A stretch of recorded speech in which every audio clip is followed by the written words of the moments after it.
ओम श्री परमात्मने नमः। भगवान श्री कृष्ण का आशीर्वाद आप और आपके परिवारजनों पर सदा बना रहे। आप सभी का हर दिन शुभ हो। इससे पहले के वीडियो में आपने सुना वृंदावन और श्री कृष्ण के महात्म्य का वर्णन। आज के वीडियो में आप सुनेंगे पद्म पुराण के पाताल खंड के अध्याय 133 को, जिसमें श्री राधा कृष्ण और उनके पार्षदों का वर्णन तथा नारद जी के द्वारा व्रज में अवतीर्ण श्री कृष्ण और राधा के दर्शन की कथा का वर्णन किया गया है।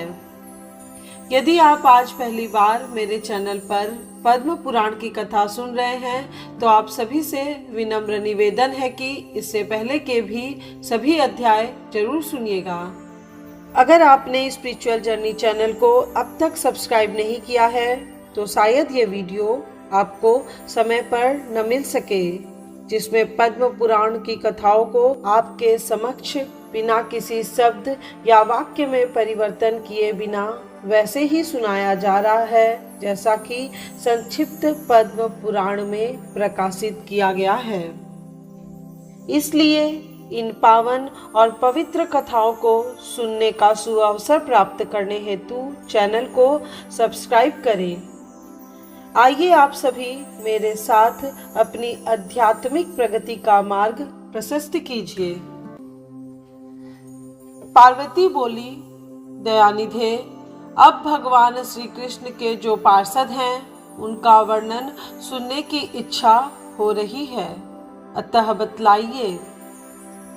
महादेव जी ने कहा, देवी, भगवान श्री कृष्ण श्री राधा के साथ सुवर्णमय सिंहासन पर विराजमान हैं। उनका रूप और लावण्य वैसा ही है जैसा कि पहले बताया गया है। वे दिव्य वस्त्र, दिव्य आभूषण और दिव्य हार से विभूषित हैं। उनकी त्रिभंगी छवि बड़ी मनोहर जान पड़ती है। उनका स्वरूप अत्यंत स्निग्ध है। वे गोपियों के आंख के तारे हैं। उपर्युक्त सिंहासन से पृथक एक योग पीठ है, वह भी सोने के सिंहासन से आवृत है। उसके ऊपर ललिता आदि प्रधान प्रधान सखियां, जो श्री कृष्ण को बहुत ही प्रिय हैं, विराजमान होती हैं। उनका प्रत्येक अंग भगवन मिलन की उत्कंठा तथा रसावेश से युक्त होता है। ये ललिता आदि सखियां प्रकृति की अंशभूता हैं। श्री राधिका ही इनकी मूल प्रकृति हैं। श्री राधा और श्री कृष्ण पश्चिमाभिमुख विराजमान हैं। उनकी पश्चिम दिशा में ललिता देवी विद्यमान हैं। वायव्य कोण में श्यामला नाम वाली सखी हैं। उत्तर में श्रीमती धन्या हैं। ईशान कोण में श्री हरि प्रिया जी विराज रही है। पूर्व में विशाखा, अग्नि कोण में सेव्या, दक्षिण में पद्मा तथा नैऋत्य कोण में भद्रा हैं। इसी क्रम से ये आठों सखियां योग पीठ पर विराजमान हैं। योग पीठ की कर्णिका में परम सुंदरी चंद्रावली की स्थिति है। वे भी श्री कृष्ण की प्रिया हैं। उपर्युक्त 8 सखियां श्री कृष्ण को प्रिय लगने वाली परम पवित्र 8 प्रधान प्रकृतियां हैं। वृंदावन की अधीश्वरी श्री राधा तथा चंद्रावली दोनों ही भगवान की प्रियतमा हैं। इन दोनों के आगे चलने वाली हजारों गोप कन्याएं हैं, जो गुण, लावण्य और सौंदर्य में एक समान हैं। उन सबके नेत्र विस्मयकारी गुणों से युक्त हैं। वे बड़ी मनोहर हैं। उनका वेश मन को मुग्ध कर लेने वाला है। वे सभी किशोर अवस्था अर्थात 15 वर्ष की उम्र वाली हैं। उन सब की कांति उज्जवल है। वे सब की सब श्याममय अमृत रस में निमग्न रहती हैं। उनके हृदय में श्री कृष्ण के ही भाव स्फुरित होते हैं। वे अपने कमलवत नेत्रों के द्वारा पूजित श्री कृष्ण के चरणारविंदों में अपना अपना चित्त समर्पित कर चुकी हैं। श्री राधा और चंद्रावली के दक्षिण भाग में श्रुति कन्याएं रहती हैं। वेद की श्रुतियां ही इन कन्याओं के रूप में प्रकट हुई हैं। इनकी संख्या सहस्त्र अयुत अर्थात 1 करोड़ है। इनकी मनोहर आकृति संसार को मोहित कर लेने वाली है। इनके हृदय में केवल श्री कृष्ण की लालसा है।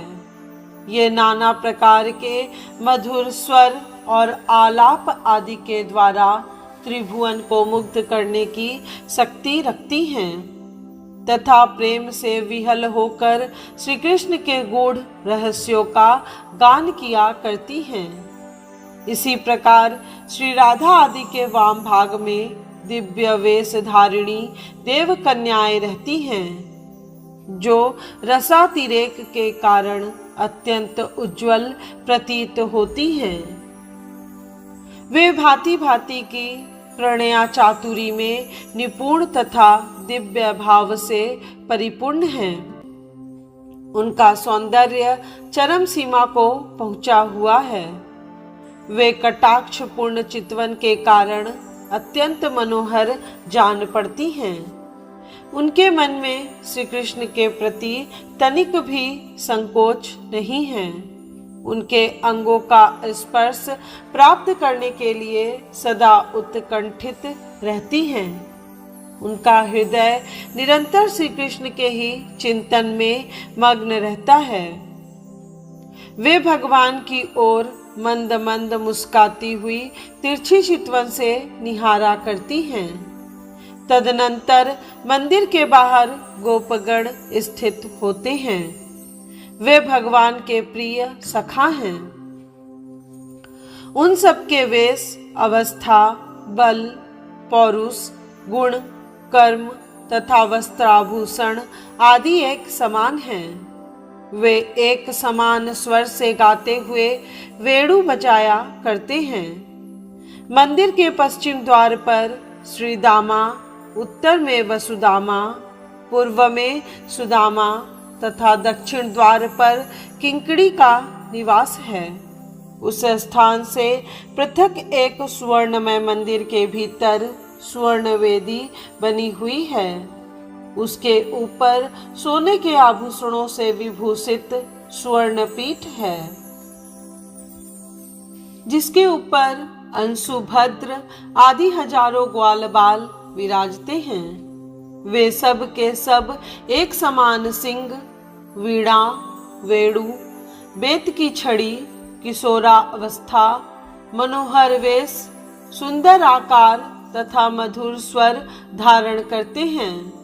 वे भगवान के गुणों का चिंतन करते हुए उनका गान करते हैं तथा भगवत प्रेममय रस से विहल रहते हैं। ध्यान में स्थिर होने के कारण वे चित्र लिखित से जान पड़ते हैं। उनका रूप आश्चर्यजनक सौंदर्य से युक्त होता है। वे सदा आनंद के आंसू बहाया करते हैं। उनके संपूर्ण अंगों में रोमांच छाया रहता है तथा वे योगीश्वरों की भांति सदा विस्मय विमुग्ध रहते हैं। अपने थनों से दूध बहाने वाली असंख्य गौवें उन्हें घेरे रहती हैं। वहां से बाहर के भाग में एक सोने की चाहर दीवारी है, जो करोड़ों सूर्यों के समान दैदीप्यमान दिखाई देती है।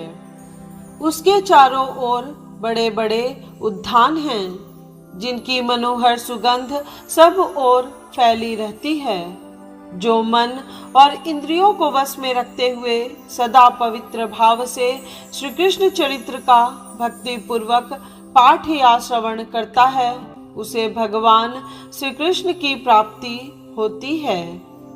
पार्वती जी ने पूछा, भगवान, अत्यंत मोहक रूप धारण करने वाले श्री कृष्ण ने गोपियों के साथ किन किन विशेषताओं के कारण घृणा की, इस रहस्य का मुझसे वर्णन कीजिए।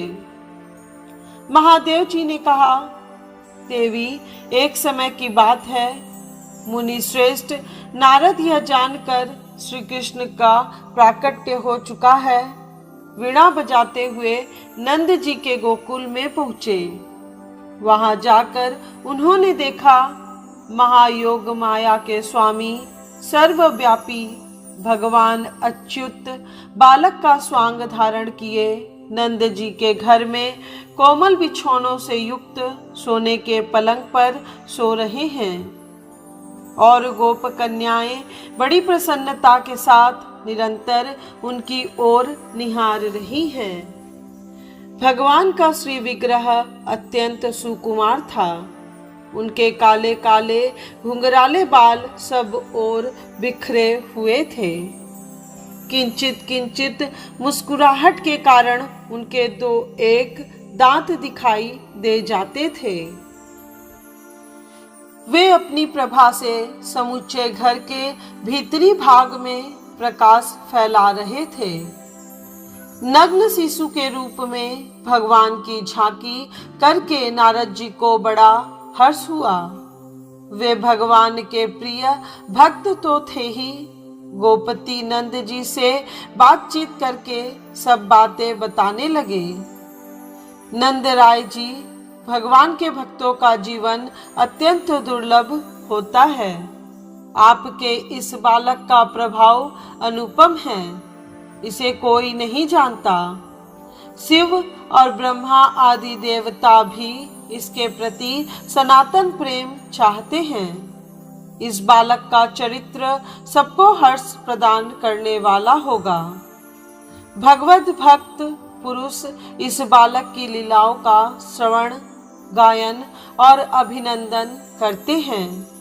आपके पुत्र का प्रभाव अचिंत्य है। जिनका इसके प्रति हार्दिक प्रेम होगा वे संसार समुद्र से तर जाएंगे। उन्हें इस जगत की कोई बाधा नहीं सताएगी। अतः नंद जी, आप भी इस बालक के प्रति निरंतर अनन्य भाव से प्रेम कीजिए। यो कहकर मुनि श्रेष्ठ नारद जी नंद के घर से निकले। नंद ने भी भगवत बुद्धि से उनका पूजन किया और प्रणाम करके उन्हें विदा दी। तदनंतर वे महाभागवत मुनि मन ही मन सोचने लगे, जब भगवान का अवतार हो चुका है तो उनकी परम प्रियतमा भगवती भी अवश्य अवतीर्ण हुई होंगी। वे भगवान की घृणा के लिए गोपी रूप धारण करके निश्चय ही प्रकट हुई होंगी। इसमें जरा भी संदेह की बात नहीं है। इसलिए अब मैं ब्रजवासियों के घर घर में घूमकर उनका पता लगाऊंगा। ऐसा विचार कर मुनिवर नारद जी ब्रजवासियों के घरों में अतिथि रूप से जाने और उनके द्वारा विष्णु बुद्धि से पूजित होने लगे। नंद कुमार श्री कृष्ण में समस्त गोप गोपियों का प्रगाढ़ प्रेम देखकर नारद जी ने उन्हें मन ही मन प्रणाम किया। तदनंतर बुद्धिमान नारद जी किसी श्रेष्ठ गोप के विशाल भवन में गए। वहां नंद के सखा महात्मा भानु का घर था। वहां जाने पर भानु ने नारद जी का विधिवत सत्कार किया। तत्पश्चात महामना नारद जी ने पूछा, साधो, तुम अपनी धर्मनिष्ठता के लिए इस भूमंडल पर विख्यात हो। बताओ, क्या तुम्हें कोई योग्य पुत्र अथवा उत्तम लक्षणों वाली कन्या है? मुनि के ऐसा कहने पर भानु ने अपने पुत्र को लाकर दिखाया।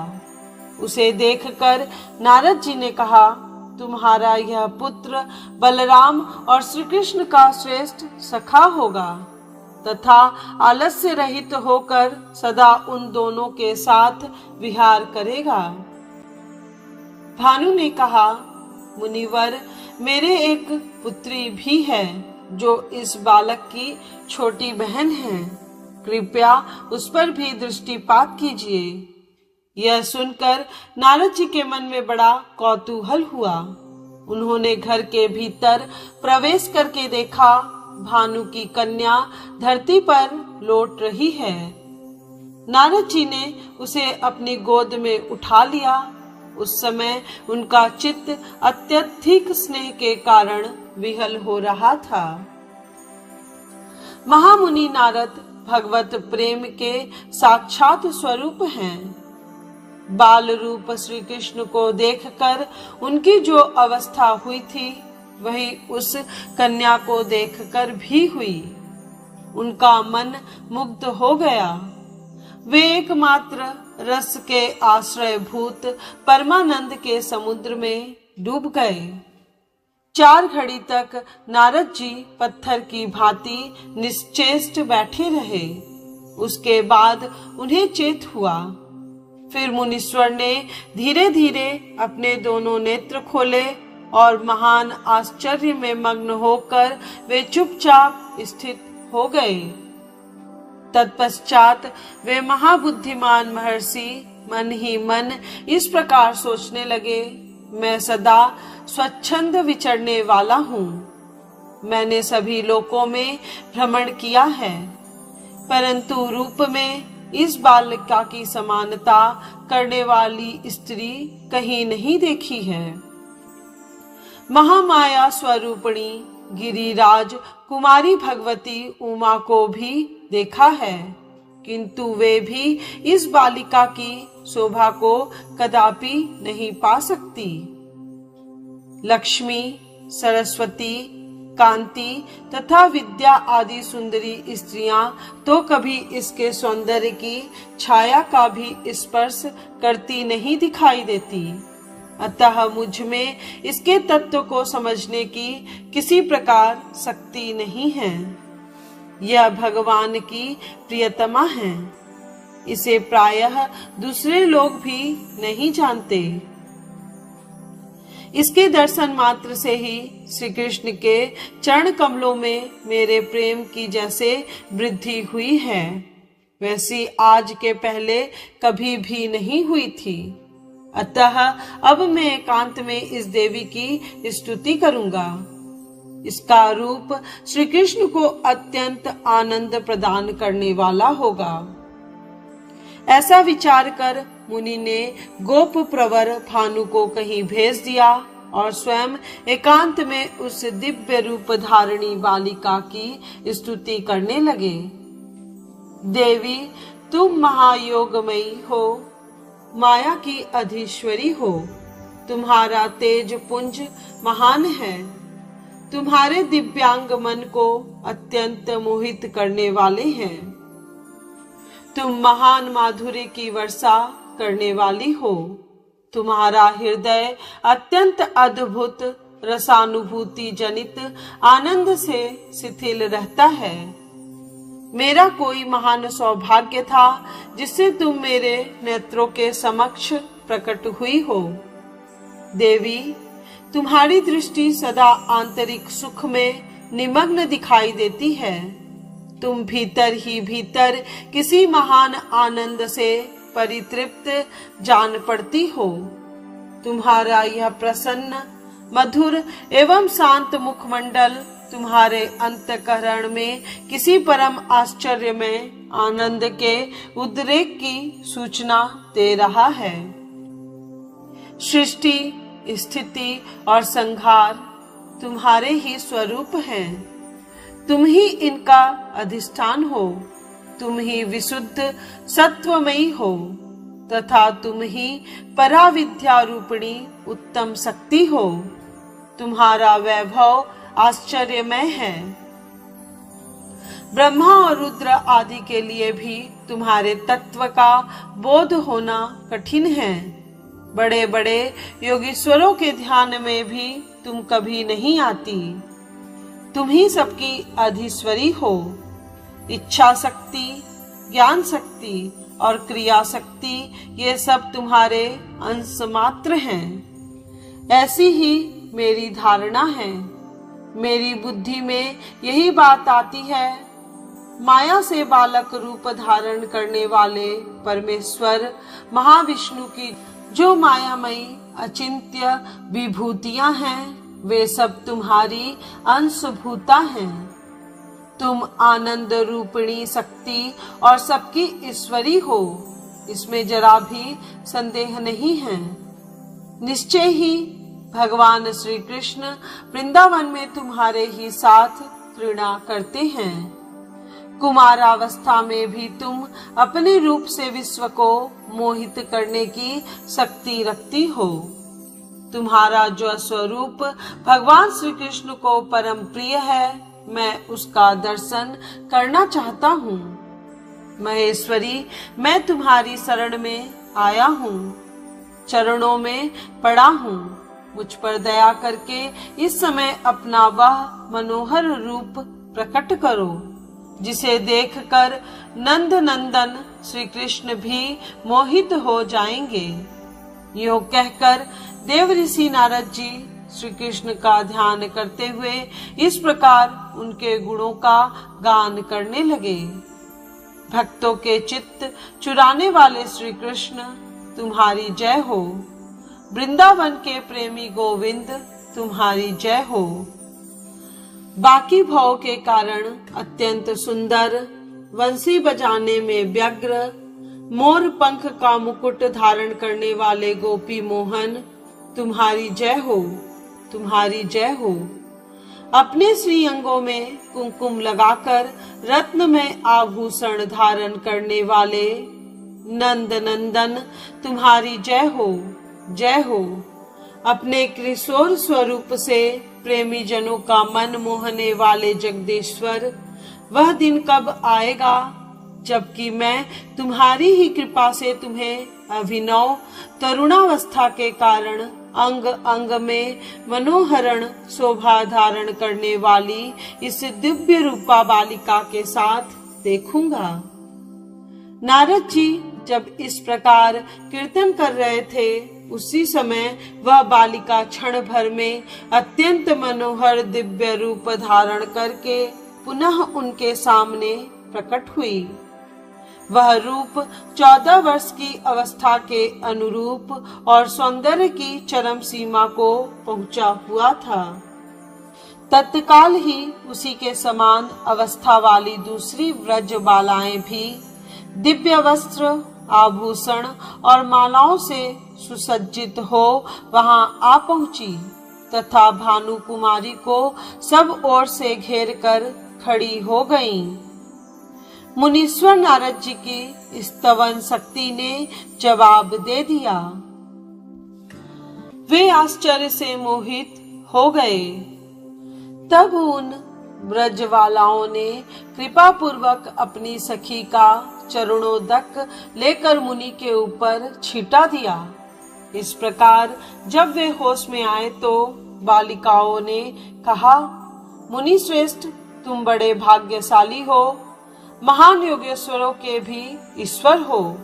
तुम ही ने परम भक्ति के साथ सर्वेश्वर भगवान श्री हरि की आराधना की है।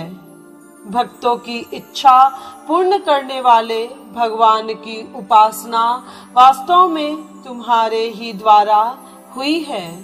यही कारण है कि ब्रह्मा और रुद्र आदि देवता, सिद्ध, मुनीश्वर तथा अन्य भगवत भक्तों के लिए भी जिसे देखना और जानना कठिन है, वही अपनी अद्भुत अवस्था और रूप से सबको मोहित करने वाली यह श्री कृष्ण की प्रियतमा हमारी सखी आज तुम्हारे समक्ष प्रकट हुई है। निश्चय ही यह तुम्हारे किसी अचिंत्य सौभाग्य का प्रभाव है। ब्रह्मर्षि से धैर्य धारण करके शीघ्र ही उठो, खड़े हो जाओ और इस देवी की प्रदक्षिणा करो। इसके चरणों में बारंबार मस्तक झुका लो, फिर समय नहीं मिलेगा। यह अभी इसी क्षण अंतर्ध्यान हो जाएगी। अब इसके साथ तुम्हारी बातचीत किसी तरह नहीं हो सकेगी। व्रज बालाओं का चित्त स्नेह से विहल हो रहा था। उनकी बातें सुनकर नारद जी नाना प्रकार के वेश विन्यास से शोभा पाने वाली उस दिव्य बाला के चरणों में 2 मुहूर्त तक पड़े रहे। तदनंतर उन्होंने भानु को बुलाकर उस सर्व शोभा संपन्न कन्या के संबंध में इस प्रकार कहा। गोप श्रेष्ठ, तुम्हारी इस कन्या का स्वरूप और स्वभाव दिव्य है। देवता भी इसे अपने वश में नहीं कर सकते। जो घर इसके चरण चिन्हों से विभूषित होगा, वहां भगवान नारायण संपूर्ण देवताओं के साथ निवास करेंगे और भगवती लक्ष्मी भी सब प्रकार की सिद्धियों के साथ वहां मौजूद रहेंगी। अब तुम संपूर्ण आभूषणों से विभूषित इस सुंदरी कन्या को परादेवी की भांति समझकर इसकी अपने घर में यत्न पूर्वक रक्षा करो। ऐसा कहकर भगवत भक्तों में श्रेष्ठ नारद जी ने मन ही मन उस देवी को प्रणाम किया और उसी के स्वरूप का चिंतन करते हुए वे गहन वन के भीतर चले गए। आज की यह कथा यहीं पे पूर्ण हुई।